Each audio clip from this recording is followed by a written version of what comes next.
భారీ వర్షాలకు ఒంగోలులో వరద బీభత్సం సృష్టించింది. పట్టణం సమీపంలో వాగులో కారు కొట్టుకుపోయింది. 18వ డివిజన్ భగీరథ కెమికల్స్ సమీపంలో ఈ ఘటన జరిగింది. వరద ఉధృతిని అంచనా వేయకుండా కార్ డ్రైవర్ వస్తుండగా వాగులో కొట్టుకుపోయింది.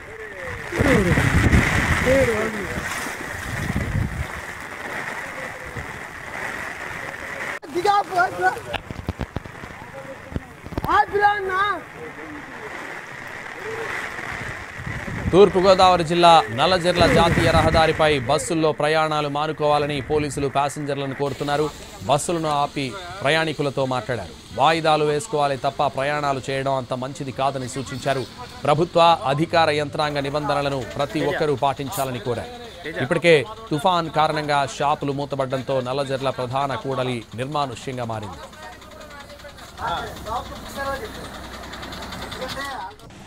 మొంతా తుఫాన్తో అనకాపల్లి జిల్లా అధికార యంత్రాంగం ముందస్తు చర్యలు చేపట్టింది. విశాఖపట్నం విజయవాడ జాతీయ రహదారిపై విజయవాడ వైపు వెళ్లే వాహనాలను అనకాపల్లి వద్ద నిలిపేస్తున్నారు. తుఫాన్ కారణంగా ప్రయాణాలు అంత సురక్షితం కాదని ప్యాసింజర్లకు విజ్ఞప్తి చేస్తున్నారు.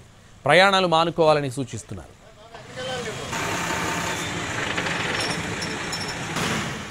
భారీ గాలులతో గుడివాడలోని ప్రధాన రహదారుల్లో చెట్లు నేలకూలాయి. ఫ్లైఓవర్ బ్రిడ్జ్, ప్రభుత్వ ఏరియా హాస్పిటల్, గుడివాడ ముదినేపల్లి ప్రధాన రహదారిలో వృక్షాలు నేలకొరిగాయి.